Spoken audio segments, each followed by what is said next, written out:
modern slavery and organised immigration crime unit. And first of all, he's going to be speaking about what is modern slavery, local and national perspectives. Carl, thank you very much, and over to you. Thanks, Brian. Morning, everyone. Can you hear me okay? Yes. Yes. Okay, I'll just set my screen up to share. And is the presentation uploaded okay? Not yet. Yes. Everything now? That's now. It's up now. Okay. You can see that, yeah? Yep. Okay, as I say, I'm Carl Peters. I'm a Cleveland officer based at the North East Regional Organised Crime Unit, but I'm actually seconded to the National Modern Slavery and Organised Immigration Crime Unit, which is an NPCC portfolio held by Devon and Cornwall Police. Each of the 43 police forces of England and Wales, their chief constables, deputies and assistant chief constables all take on a national lead role for a particular element of policing, and they do that on behalf of the other 42 police forces. And Devon and Cornwall hold the lead for immigration crime, organised immigration crime and modern slavery. So the ACC in Devon and Cornwall, Jim Pearce, is the lead for the UK. And then underneath Jim, there's a senior leadership team of a superintendent, chief inspector, and 2 delivery managers. Then there are 11 regional coordinators, including myself, and then we're based in the 9 regional organised crime units around the UK, 2 down in Kent because of the additional resource demand down in Kent, and the Metropolitan Police. We also have an insight team based in Devon and Cornwall Police, which is a team of analysts that do all the number crunching and the data and so the insight reports, one of which I'll show you later on in the presentation. Then we've got an MSH delivery team that work on delivering the guidance and best practice for policing nationally. And then again, with OIC, we have a delivery team for that. We also sit as part of a prosecutions group, which includes ourselves, the National County Lines Coordination Centre, Crown Prosecution Service, the Home Office, the Competent Authority, including the Single Competent Authority, and now the IE Competent Authority, and the Gangmaster and Labour Abuse Authority. And it is to look at sort of dealing with the barriers to prosecutions for modern slavery offending, how we can sort of ensure an increase in those prosecutions, and similarly for organised immigration crime. But I must stress that this is not about sort of prosecuting migrants for entry to the UK. This is about tackling organised immigration crime and the organised crime groups that are facilitating the entry of migrants to the UK and exploiting those really that are seeking refuge. And that's what the prosecutions group is around.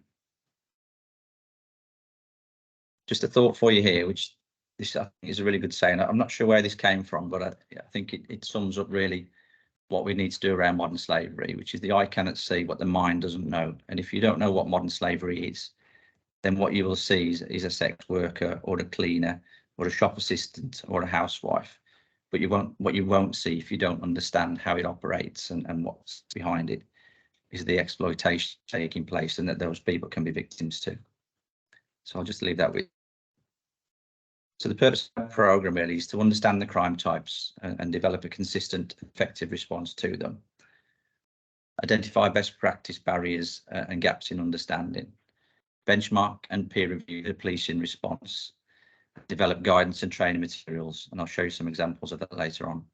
Raise awareness within policing and more generally to generate that interest and activity. Increase investigations and prosecution rates, but more importantly, to leave a legacy with these 2 crime types. So this is some of the guidance material that we've put out previously to policing. Most of it's electronic and online now, but guides on how to investigate the different crime types within modern slavery, initial actions guide for police officers. So this was some early work that we carried out as a programme. And these are some of the posters and materials that we've put out for officers to see, to sort of raise that awareness. And again, they're the sort of the different crime types within modern slavery. The less understood one really is around provision of services, which is the sort of the crime and criminal exploitation.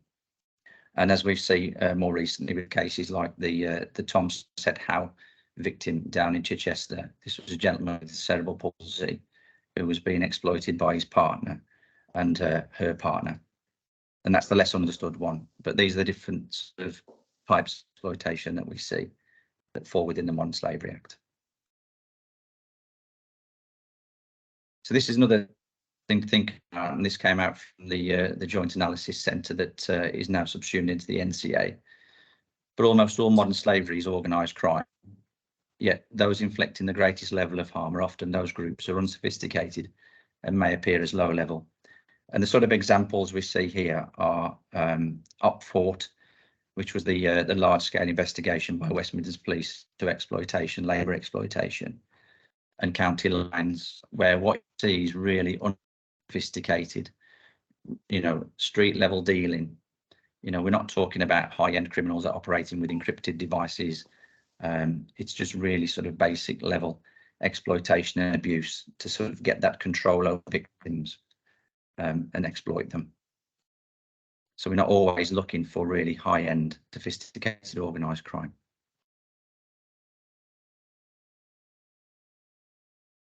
Just through some of the figures. So this is the that show police investigations over time since 2018 through to 2023. And as you'll see there's been a significant increase in the level of investigations into these crimes by policing. If you probably can't see the legend at the top there, but the red at the bottom there is sexual exploitation cases. The blue is labour exploitation, and then the light grey is criminal exploitation, and then the dark grey is unknown or other. So really, I think what this shows is that over time, although we've massively increased our investigation into these crimes, is that sexual exploitation and labour exploitation are still very similar sort of levels, and they're still very hidden crimes.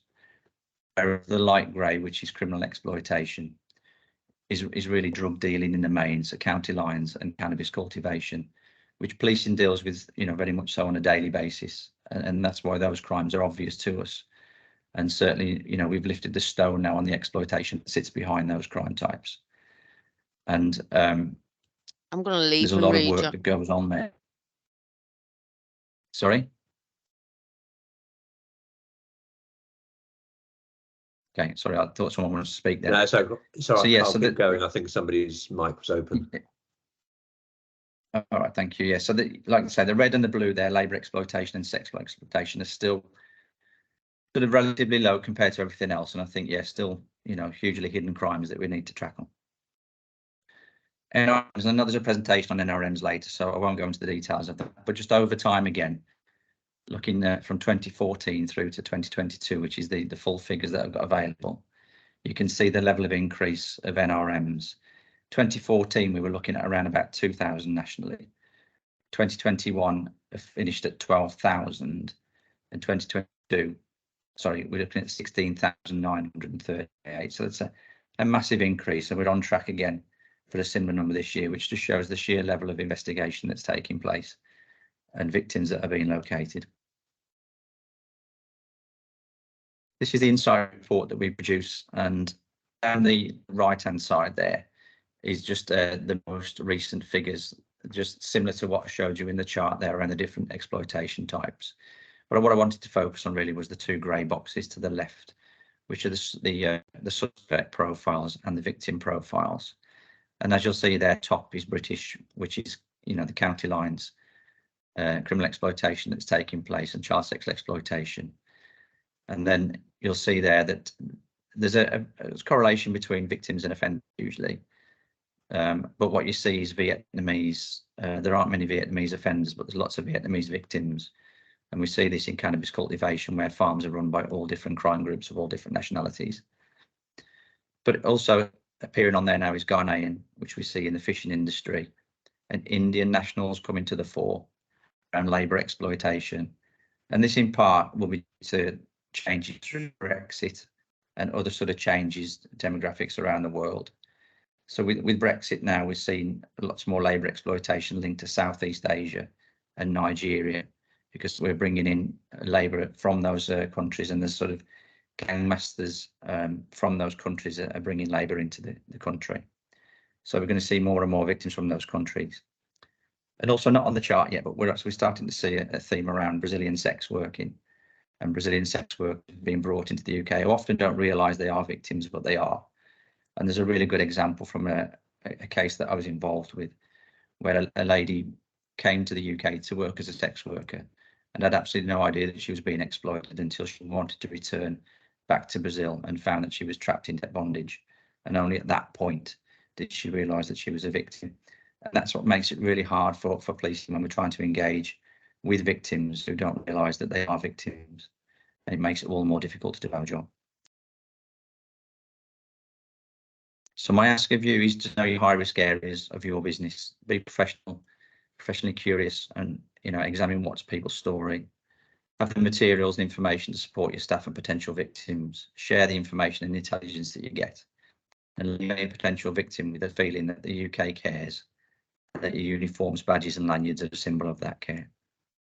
And just one more thought to leave you with is that February next year will be the 20th anniversary of the death of 23 people in Morecambe Bay. And I think that just shows that modern slavery is not so modern. And that's it from me. Thank you.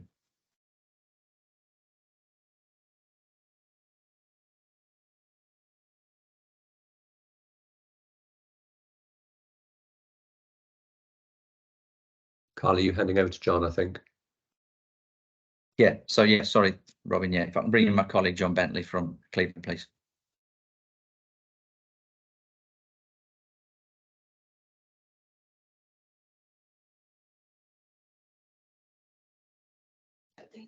You're on mute, John.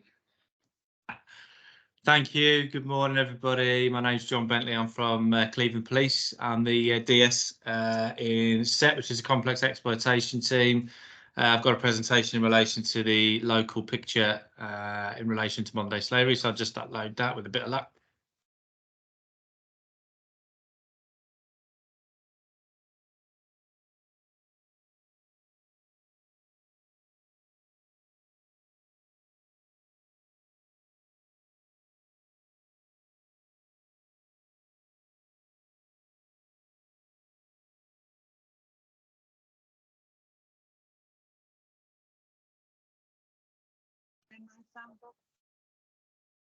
Hopefully, it should be coming up on the screen any second. Can you guys see that slide rather than my notes pages and stuff like that? Is that working okay? Yeah, that's working, John. Yeah, Right, brilliant. Okay, so I've got a 15-minute slot this morning. So I've been asked to cover a few pieces in relation to what we do specifically at Cleveland Police. So I've been asked to give you guys an overview of the modern day slavery and exploitation sort of picture in Cleveland Police. Obviously, I could talk about that all day, but I'll try and sort of condense that down into just a couple of minutes. I've also been asked to speak to you guys about the victim care pathway. Robin mentioned that briefly in his opening. Was certainly unique to Cleveland Police, having a system with relation to all 4 local authorities as to how we deal with victims of modern day slavery at the point they're identified and then further on in the process. So I'll have a quick chat about that, make you guys aware that it actually exists and that everyone's signed up to it, and that we are looking to relaunch and update that victim care pathway to make sure that it is relevant and still functional at this present time. We've also, as a department, taken on new work in relation to the exploitation of street sex workers and online sex workers. So I'll tell you a little bit about that. And also, we have identified probably in the last year or so difficulties in the transition period between when a person is obviously under 18 and in the NRM, and then over 18, where there's complications in relation to the NRM and whether they stay in the NRM or not. And also general complications when they're leaving care, leaving sort of childcare, if you like, going into adult social care, which causes some issues in relation to how we deal with them going forward.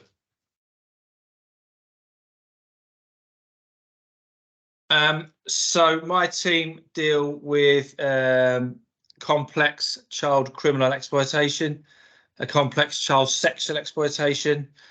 We work with in conjunction with other departments in relation to county lines exploitation.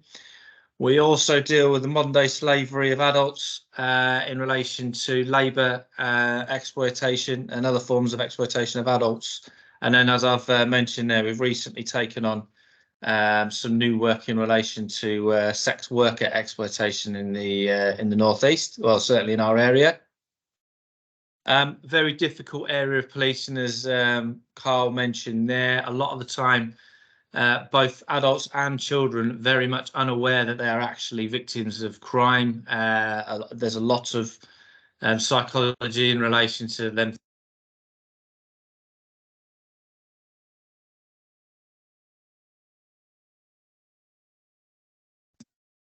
I seem to have gone on mute again there. I don't know if everybody heard that there. So I'll start again. So we deal with child criminal exploitation, child sexual exploitation, county lines and modern day slavery for adults, as well as adult sexual exploitation. Very difficult area of policing, certainly in relation to persons not realising potentially that they are victims of crime, or they're believing that they have a deal with exploiters in relation to get them into the country and getting them work, etc., or children who believe that they are acting under their own steam in relation to deal drugs for criminal gangs in the area. I thought that to give an idea of what we've been doing and how things have developed over the last few years, some pretty straightforward statistics there on the screen for you. So these details on the screen here reflect NRM referrals into Cleveland Police specifically.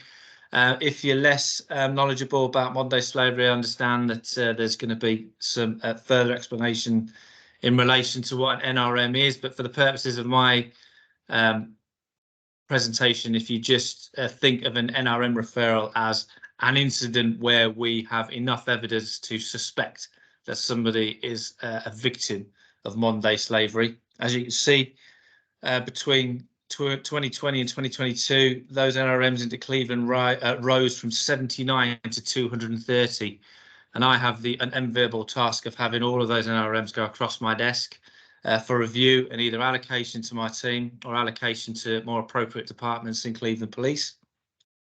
And the first observation to make is that represents a increase in understanding of the NRM system, an increase in understanding of modern day slavery in Cleveland Police. Just a sheer fact that it's well over double since 2020 into 2022, the amount of NRMs that we have coming into Cleveland Police shows that.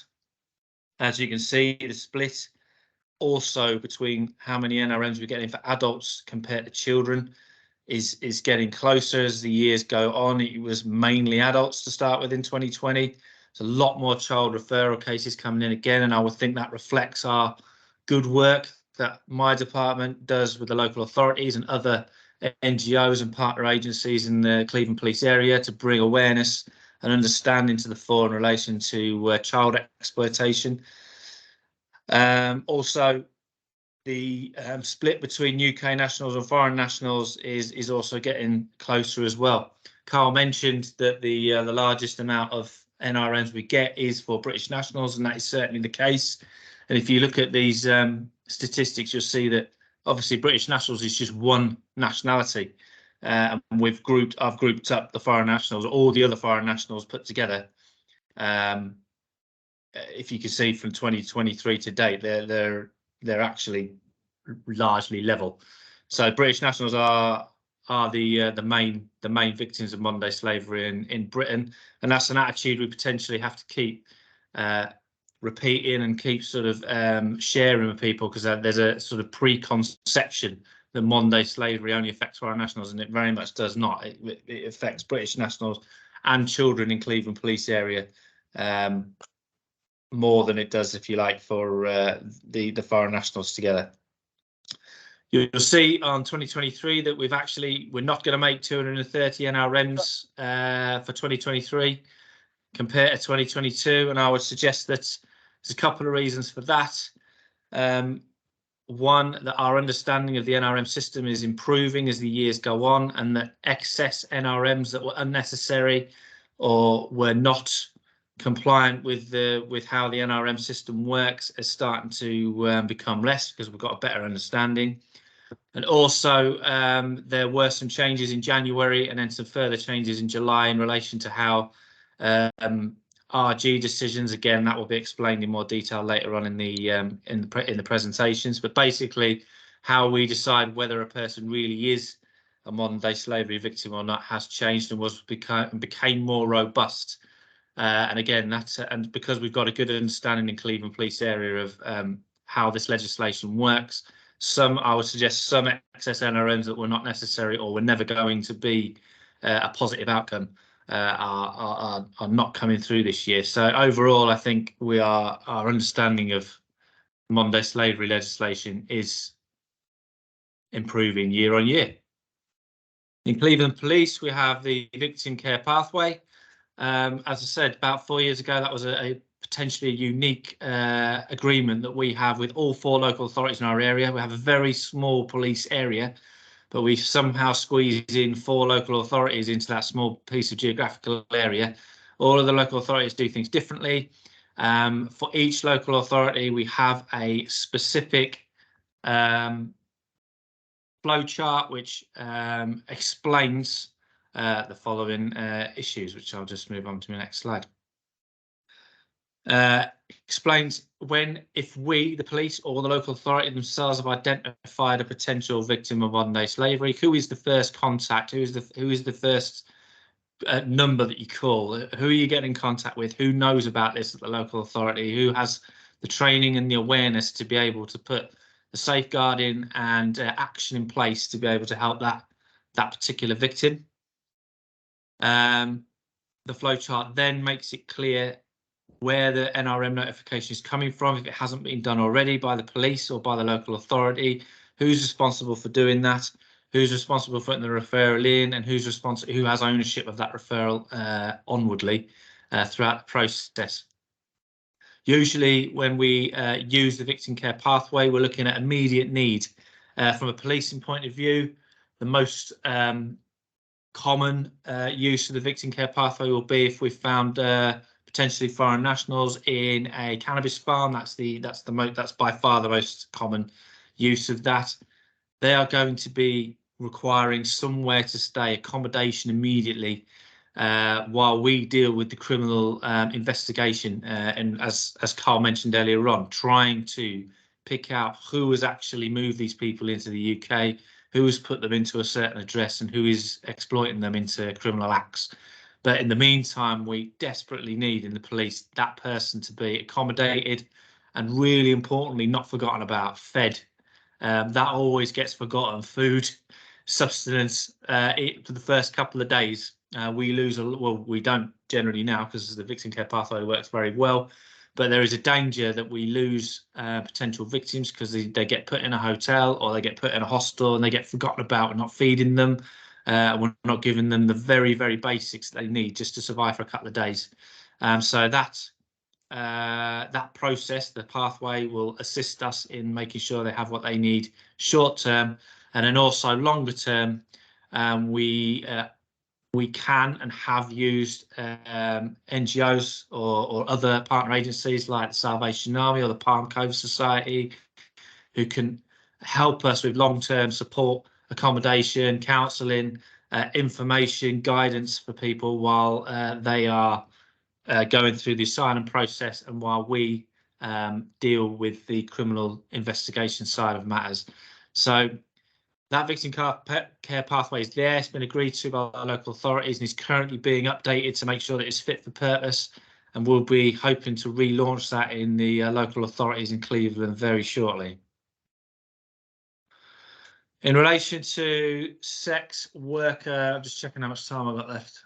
I'm good till about 10 past by looks of it. So in relation to sex worker exploitation, and that's new to the complex exploitation team department. That's a 5th area of business, if you like, that they've added to our mandate, if you like. You may have been aware of Operation Beach, which took place in the Middlesbrough area earlier on this year. Cleveland Police have put out some social media stuff and some media information on our intranet in relation to that initiative. That was in short order, going out onto patrols on the street, the areas of Middlesbrough that we know that sex workers operate, engagement with on-street sex workers, so that they got to know some of the officers that were dealing with the operation, providing signposting for support, even literally practical stuff like a cup of tea or something to eat while they're being spoken to by officers on the street, and also a degree of intelligence gathering and enforcement in relation to the sex buyers who were operating in the area. It was a reasonably softly approach, a lot of intel gathering. There was some enforcement when required, but we were largely trying to build a picture of who we have operating in our area as a sex worker, who we have operating in our area as a sex buyer, trying to increase safeguarding and trying to get some engagement out of what has become, due to largely policing neglect, if you like, a marginalised part of society who won't speak to police officers, certainly won't speak to police officers in open forum.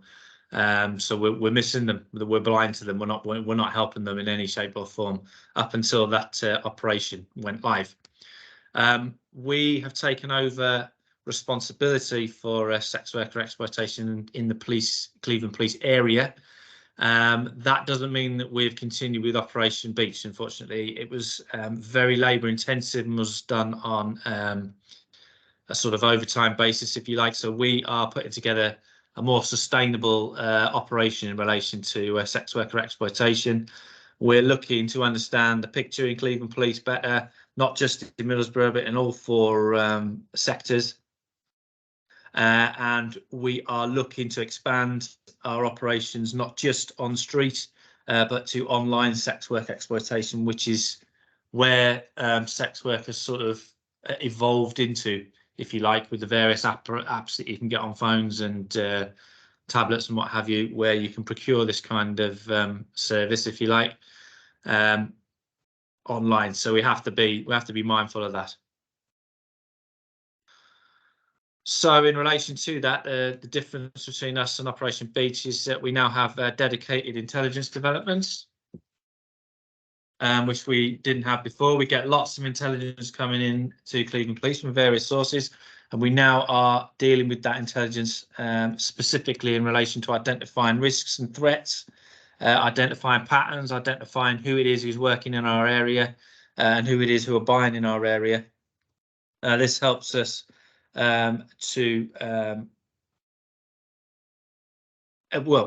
identify risk in our area. So this is reviewed daily by officers who are dedicated to that particular aspect of our area of business, rather than being looked at by a more general department, if you like. We have also set up from our department drop-in centre, currently operating in Middlesbrough at the moment. But we again would love to spread that out to all sectors, and if anybody on the call here has got an interest in that kind of thing, that we could assist us with that kind of setup, I'd be happy to hear from you. But again, we're just looking at putting a PCSO, a detective, all in obviously in plain clothes, and other support workers into a drop-in that they know happens at the same time, the same place every week. And it's purely about building rapport, purely about building a relationship, so that we can understand how we can better assist them and safeguard them in the activities that they are engaged in. And then finally, we are looking to set up, we haven't got this going yet, but we will, online sex work investigations. The police have software that we can use, that we can scan the various applications, sex work applications, which assists us in identifying patterns, identifying particular crime groups who may be exploiting people, identify where and potentially who the sex workers are who may be being exploited by organised crime groups. And we're looking to set up a proactive approach to try and identify and engage with these people to ultimately to safeguard those people, and then if at all possible, prosecute offenders.